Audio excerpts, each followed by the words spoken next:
掌声有请被制片人王亚茹。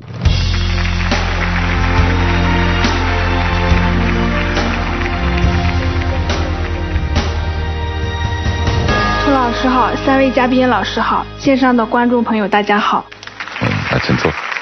你多大30。什么时候考到的女博士26。26岁是吧？这个是你的老公啊，他为什么来向你道歉？就是他相识的时候还有结婚后，他都隐瞒了我一些事儿。比如隐瞒了什么？他婚前有负债。有负债，负债多少？那次问他，他说就两三万。结果呢？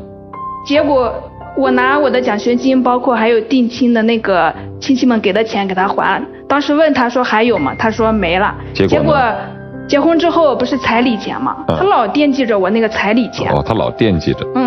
他说要么你把这个都给我，我给你理财。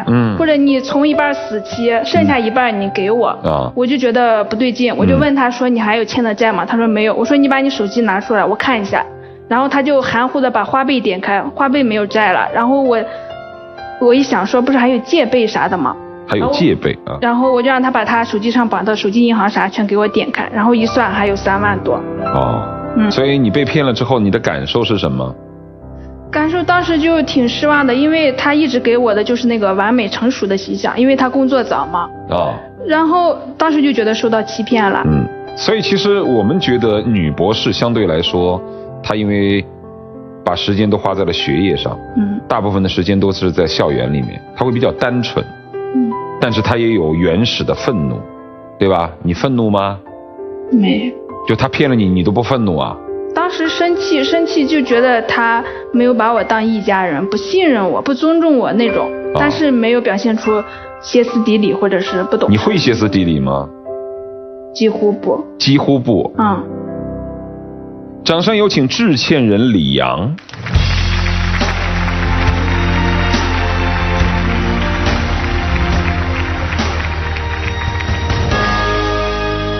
涂磊老师好，三位嘉宾老师好，各位线上观众大家好。我是今天的道歉人，我叫李阳。坐吧。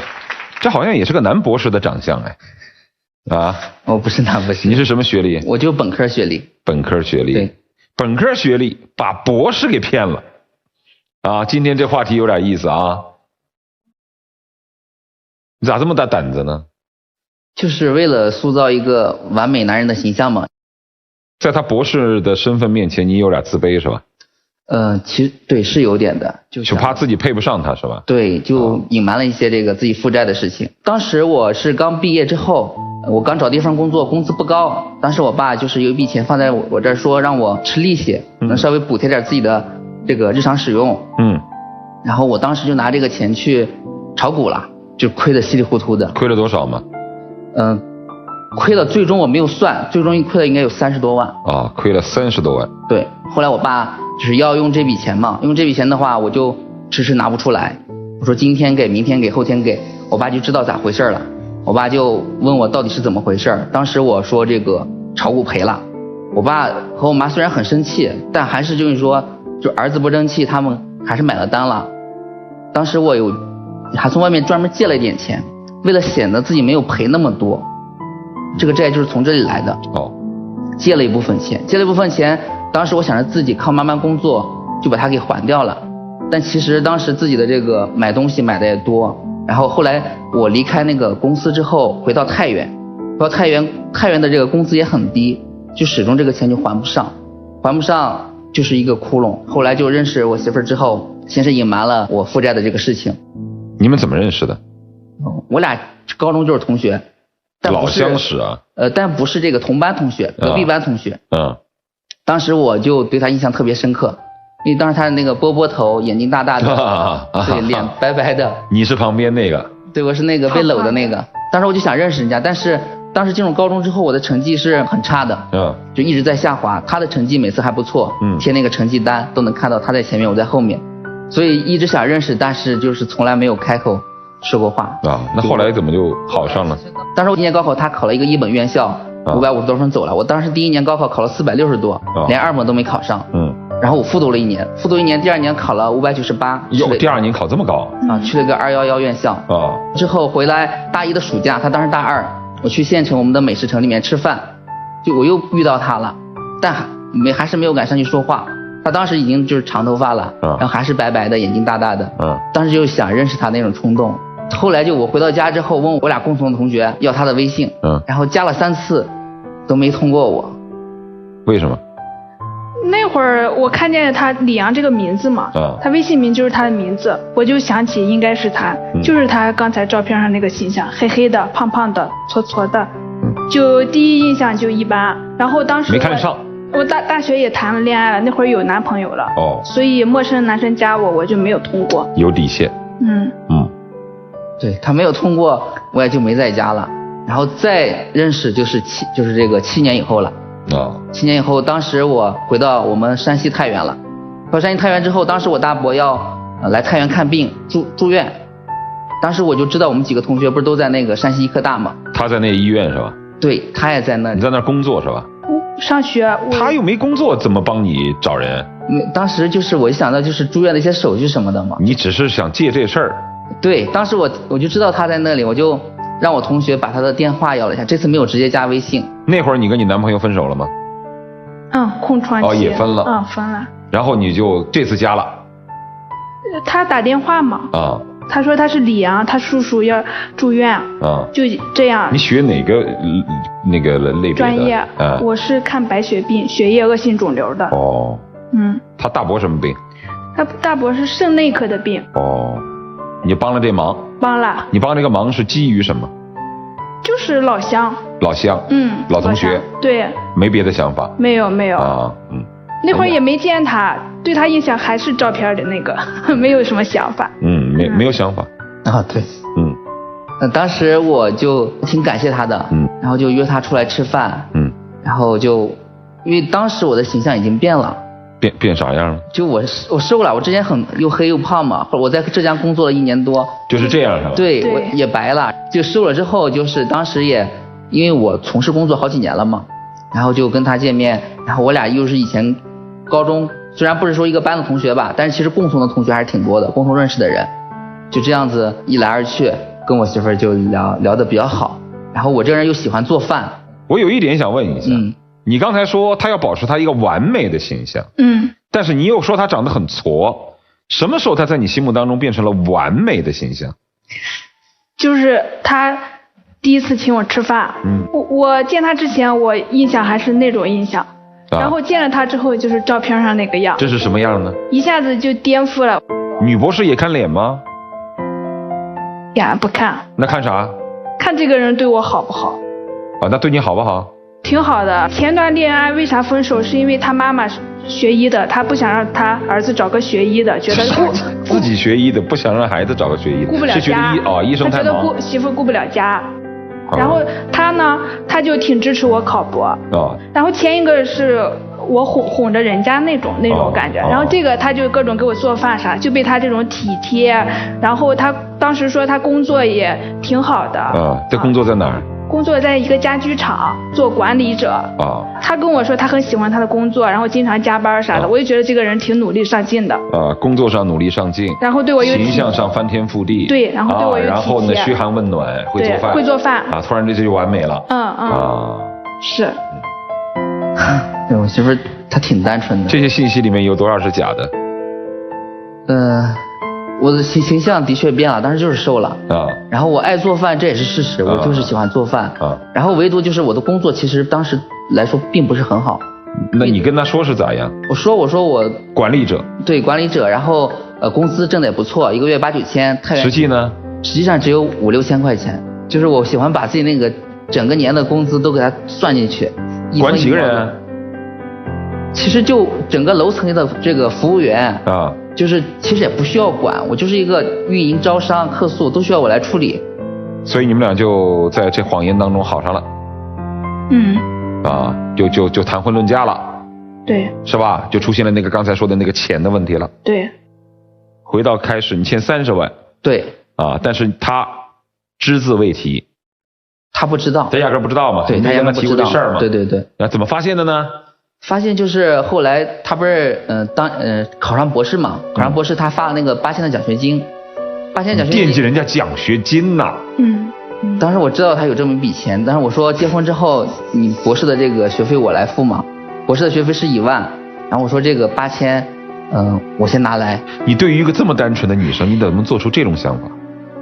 当时想的就是这个钱能够给补上。人在钱面前是会变了味儿。你学习成绩好，你在大学的生活费都是自己挣的吗？那会儿的学费是4000多，然后我比较幸运是当时我们那儿有一个老板资助我们，我的学费就那个有资助10个人，我在那里面，然后我的4000就人家老板就出了，我的生活费就这些奖学金就够了。那会儿我特别省，一个月也就花300块钱吃饭钱。就基本上你该拿的奖学金你都拿得到是吧？对。你拿过什么奖学金？就国家励志奖学金。那很难啊，国家的很难拿。校级的1等奖学金。还有什么正学分、比勤分。你家庭条件不太好是吧？一般，父母都是农民。你听他这么一番话一说，你怎么好意思惦记人家那8000块钱呢？你们家庭条件比他好吧？对，比他好点。那会儿拿这个钱就很开心，就跟他说。你跟他说我干嘛呀？开心嘛，拿了钱了。然后他问你要，你给吗？我那会儿支付宝不咋用，我就主要用微信付钱啥。他说现在这个支付宝有那个余额宝，放里面赚的可快了。你把这7月份我们发了奖学金，他说你把这8000块钱给我，然后我给你理财，然后到8月份的时候差不多就到1万了，就能给你交学费了。哎呦，还多少的利率啊！我2个月挣2000块钱，这怎么可能呢？支付宝也没这么快啊，8000块钱变1万。我没用过支付宝吗？我不知道这。看样子这个，所以说这个学科与学科之间的鸿沟是很远的。一个学医的未必懂金融啊。你给他了？给了吗？那会儿都准备结婚啥的了。你也信任他？信任他呀。用完了，还债了。还债了。你心慌吗？就是你看着他的眼睛，你不觉得自己有点脏吗？当时就没有想那么多，就想把这个钱先拿过来，先去，因为当时不想再有那种负债的感觉，想着能有多少先去还多少。好，1个月、2个月以后就到了，钱给你了没有？没有。那怎么办？你要交学费。他就说呀，在里面锁着了啥的，拿不出来。你怀疑了没有？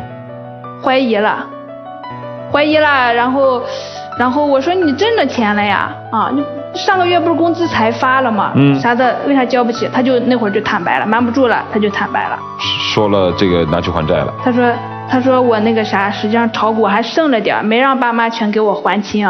我说还错多少？他说就错1-2万，然后刚好那会儿定亲，我就说还有吗？他说没了。信任只有一次的。对。这一次事件给你造成了阴影吗？有，但是也没那么大。我觉得过日子了嘛，还了，咱俩继续过日子就行。但你是一个平时对自己都特别节省的人。是。那对于你来说是一笔大数字。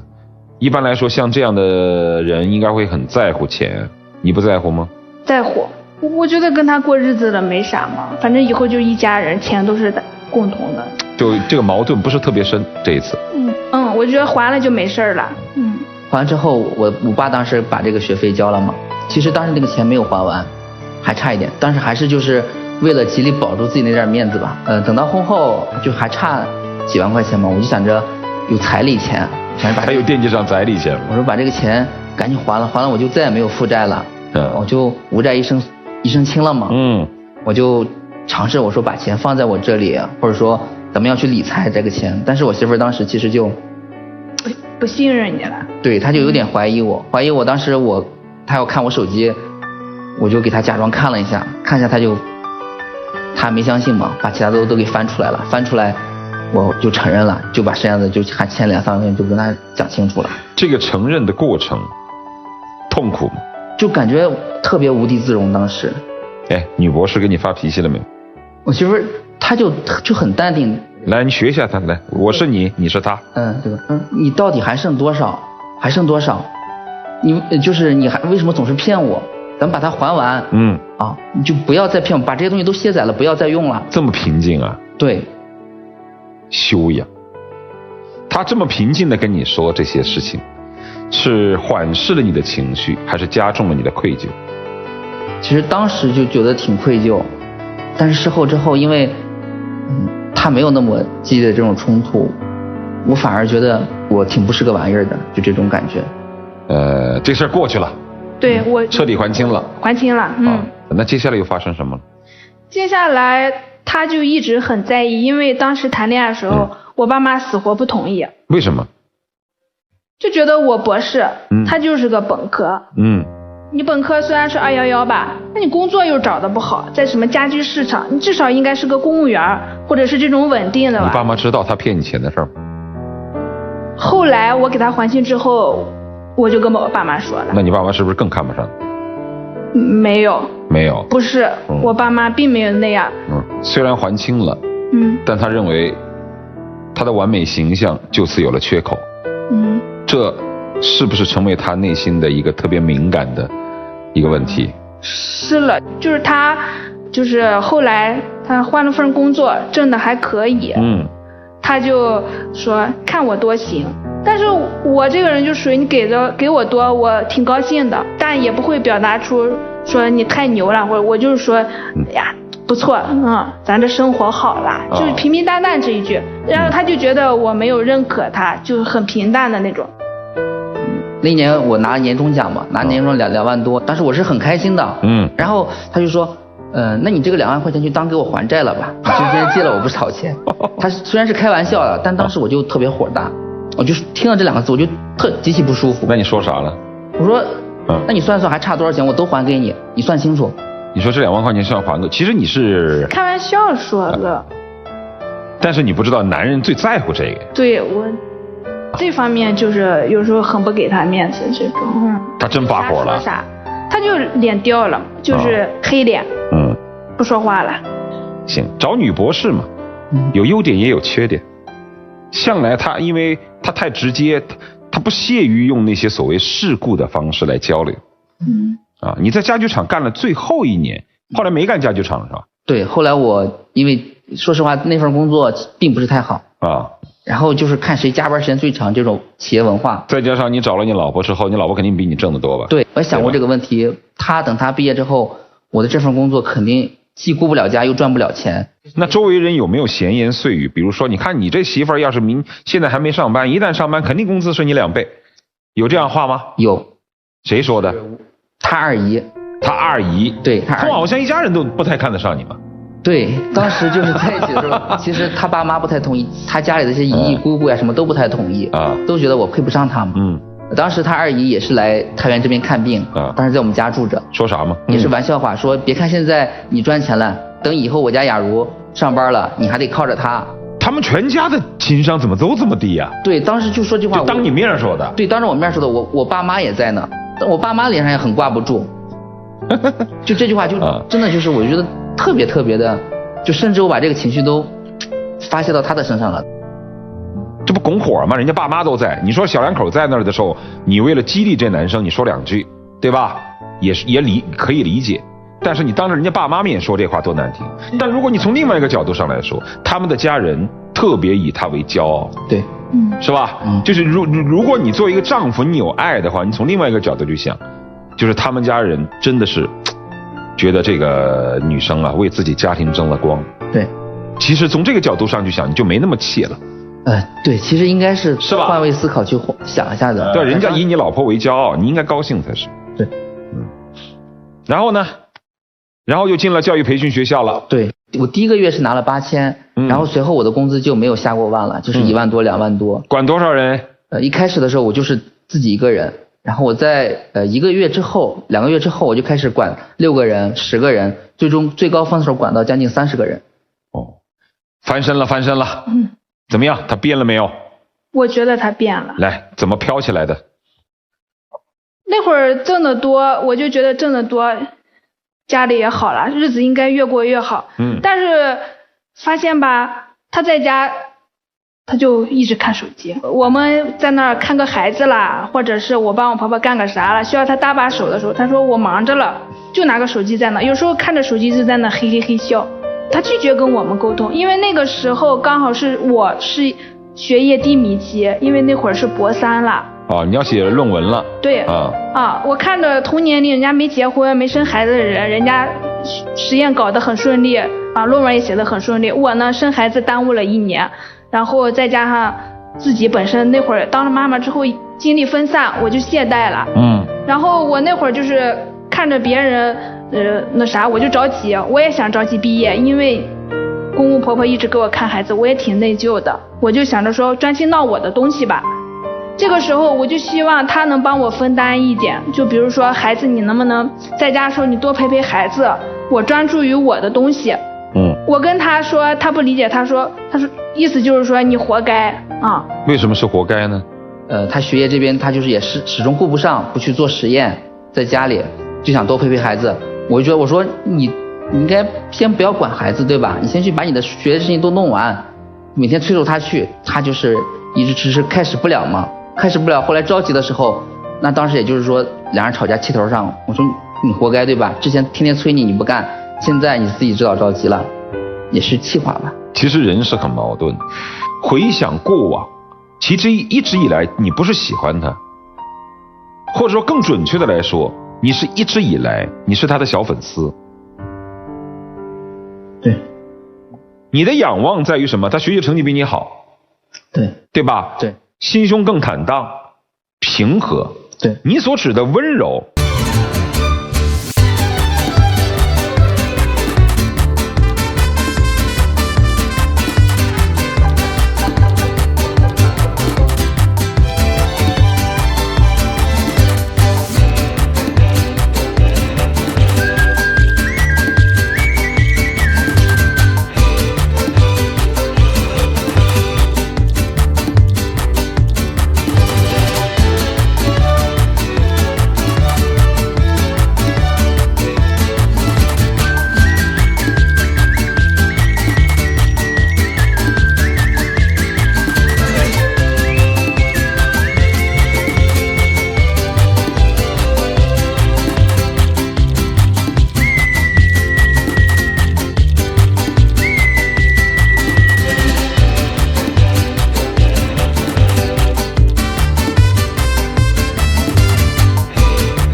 是 apple 啊，就他你刚才说的两个音是一样的音。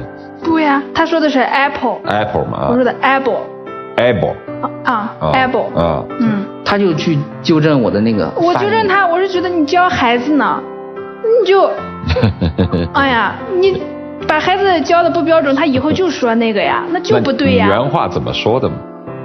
我说人家不是 apple， 人家是 apple 啊。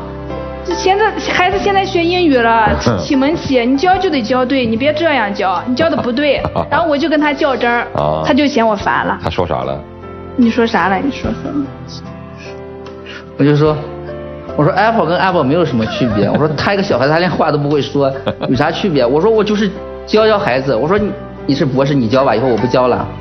然后我就黑脸走了。他就黑脸走了，我就还想跟他较真儿，但是人家不理我。算了。读错了就读错了呗，有啥好较真的呢？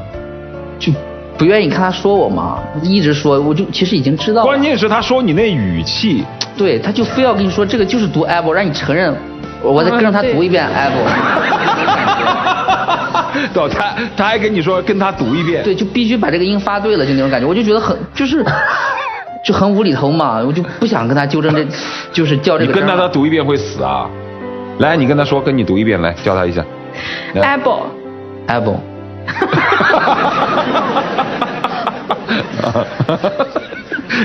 有一个博士这个老婆，有的时候还确确实实是挺伤自尊的，你知道？就一苹果，还得教着他跟我再读一遍，好歹也是1211大学的啊。还有啥事儿啊？兄弟啊，体会你的艰难了啊。对，就这个事儿，然后后来还就是还是我家孩子的事儿。我家孩子说话迟嘛，说话迟。当时我爸妈看的比较多，我爸妈说方言嘛。然后有一次就是我家孩子盖那个被子嘛，我家孩子只会说几个词儿，说我要盖肉肉，我们那是方言叫肉肉。然后我媳妇儿就很焦虑嘛，很焦虑，她就觉得孩子说话不说话，说方言。然后她就是出去她的那个师姐他们之间聊天嘛。就说从小就应该多跟孩子多聊天，不要老让你的对吧公公婆婆给孩子看平板看电脑什么的啊，看得多了孩子就不咋说话，并且多说普通话啊。当时我媳妇儿就跟我说让我跟我爸妈说，让他爸妈以后咱俩不在家的时候对吧，让孩子少看看平板，少看看电视，买几本书教孩子这个学字什么的，然后用普通话说。当时我就觉得就很无理取闹，因为当时我觉得我爸妈专门来看孩子，挺辛苦的，并且他们压根就不会说普通话嘛。我觉得就是我媳妇在故意为难我那种感觉。如果他是跟我说的话，我说我去多教孩子都没事儿，对吧？我说你让我跟我爸妈说这个，我做不到。我说我肯定不会去说的，我不会去说。然后就那天我就是因为他跟我说几次我不说，那天吃完饭之后，就在那个客厅里，他就跟我爸妈说了，就是我俩不在的时候，不要让孩子老看这个平板和电视。你买几本书啊，教孩子。我师姐家的孩子，人家现在比他大一点点，人家都会说句子了，人家孩子现在连普通话都说不标准。好，你说的。你觉得你说这话有问题吗？有问题，我后来觉得有问题。有什么问题？因为本身教育孩子就是父母的事儿，老人来给你看孩子，那不是说就应该的。还有一个最重要的问题，就有关于教孩子知识这个问题，就不应该由你说，因为你是个博士。你这么一说，别人家就会认为，你看我们家儿子学历也不如你，我们俩也没有什么文化程度，你是个女博士，你了不起。但是越是高知的人群，他哪怕是说出任何一点建议和批评的话，那些低文化程度的人，他都会认为你在文化歧视，懂不懂？懂。哎，就是他说这个之后，当时我爸我妈就也是答应了嘛，但是我看我爸妈脸色就肯定不高兴啊，对，不太好看。你在教我做事吗？对，我当时也很生气，我觉得我脸上也挂不住，对吧？我就把他拽到那个房间里嘛，然后我就说，我说我不是跟你说了吗？我说你现在你说出来能怎样？咱爸妈就会说普通话了吗？就能教孩子学东西了吗？我说有什么意义？你说这个话？然后他说我不说你也不说，那到底谁说？那孩子问题谁来解决？也是当时他每次只要一给我较这个真，我就不愿意再沟通了，我就也是不愿意就。你们俩闹得最厉害的时候是什么时候？最厉害就是因为一直这种吵嘛，各种争吵，然后我俩就，其实他爸妈也知道了，爸妈知道就想让我俩回去就是缓和一下我俩的这个关系。当时我岳父岳母，然后他妹妹他妹夫都在一起吃饭，就想让我俩这个关系缓和一下。但当时我认为就他们一家子在针对我。小家子。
1%、2%是真的。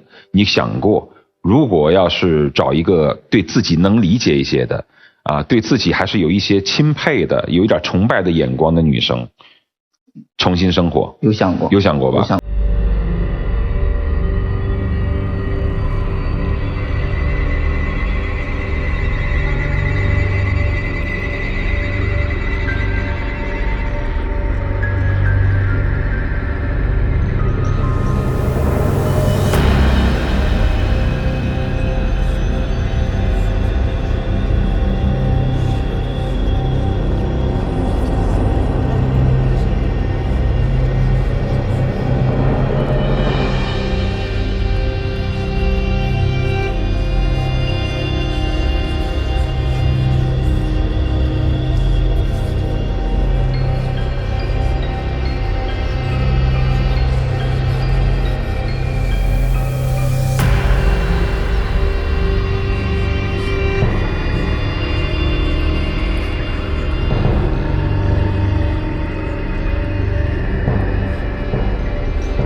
要去离婚，我就觉得当时自己做的真的挺不是那么一回事的。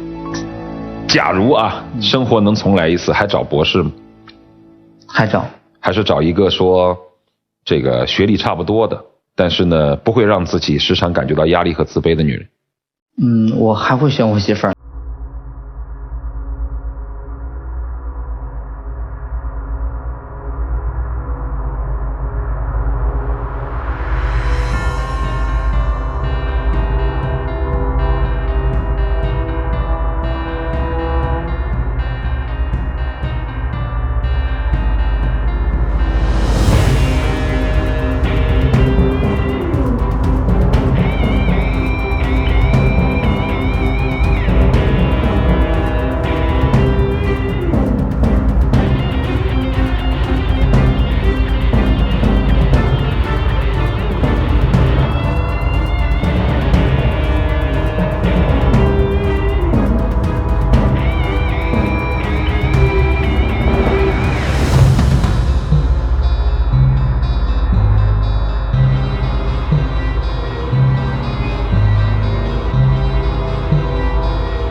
因为只有神圣的舞台，一个人才愿意毁掉自己的罪。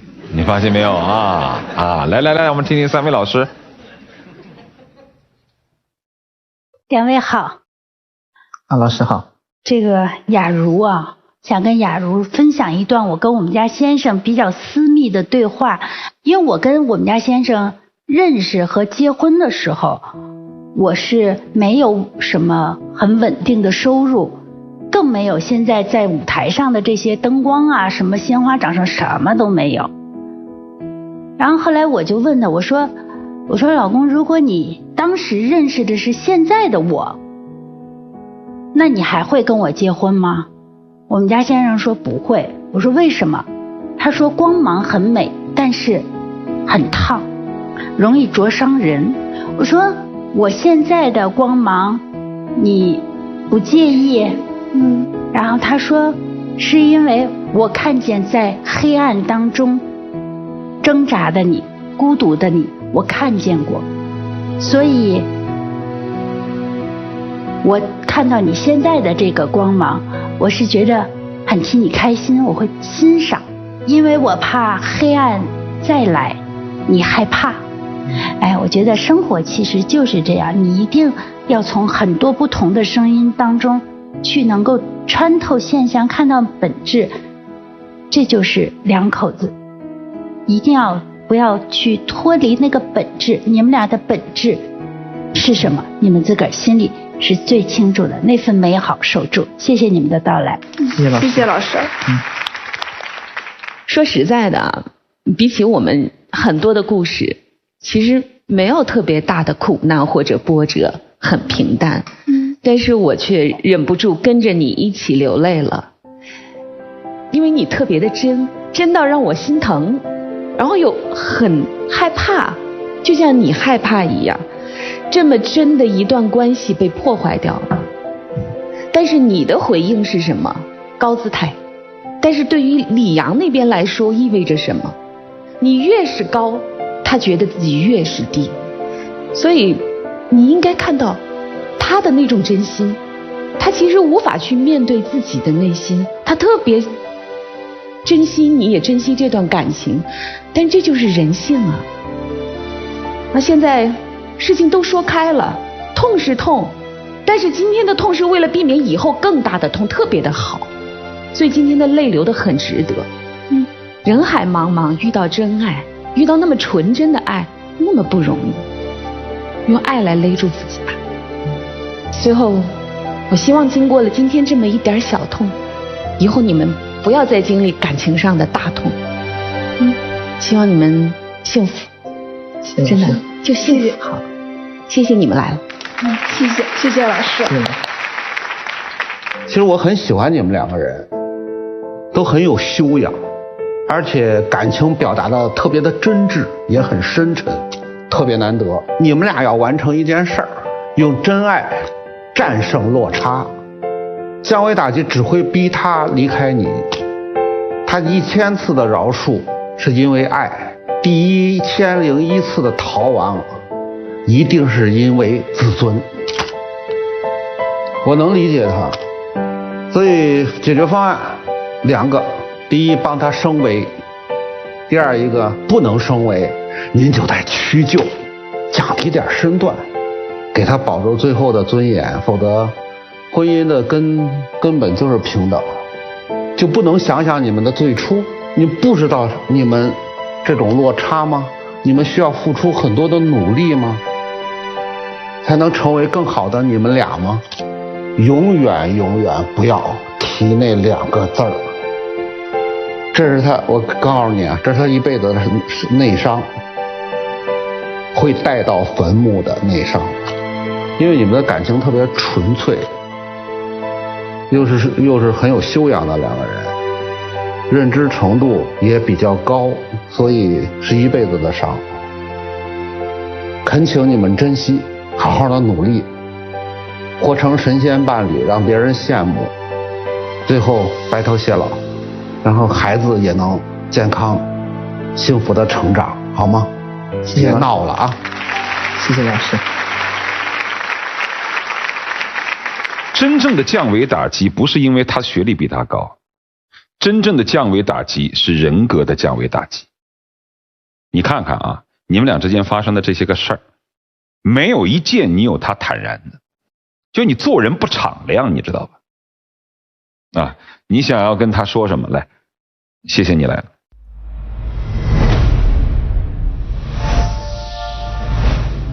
媳妇儿，其实我一直不愿意承认你比我强，处处就是打压你，不认可你，来维护自己的这点所谓的自尊心。今天其实我也在尝试把自己内心的这些东西给表达出来，也希望你能够真正的接受我，能和我一起去迎接未来更美好的生活。媳妇儿，对不起，你受委屈了。就是实际上我没有你想象的那么坚强，就是希望以后我需要你鼓励帮助的时候，你能多帮帮我，多鼓励鼓励我吧。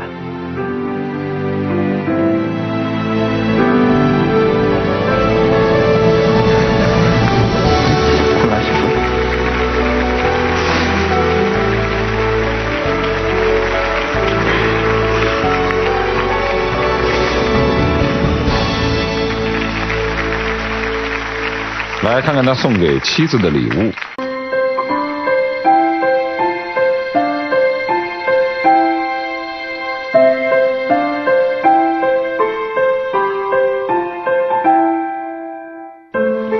啥啊？是一个金佛。啊。因为我媳妇儿这个人本身就很单纯善良，我也希望她很快要步入工作岗位，希望能够这尊佛能够保佑她，在未来的岗位上，能够更开心更快乐。我就希望她开心快乐一点，然后我也能够去更多的去支持她。还是那句话，承认自己不坦诚本身需要更大的坦诚。所以承认自己不坦诚本来就是一种坦诚啊，承认就好。家里有一个各方面值得你去学习去佩服的人，不挺幸福的吗？那有个方向在那儿，保证你不犯错，是吧？对。好，就这样，祝你们幸福，再见。谢谢各位。谢谢老师。现在我只想说谢谢你，让我拥有寂寞。媳妇儿，对不起，你受委屈了。也希望你和我一起迎接未来更美好的生活。希望你能多鼓励鼓励我。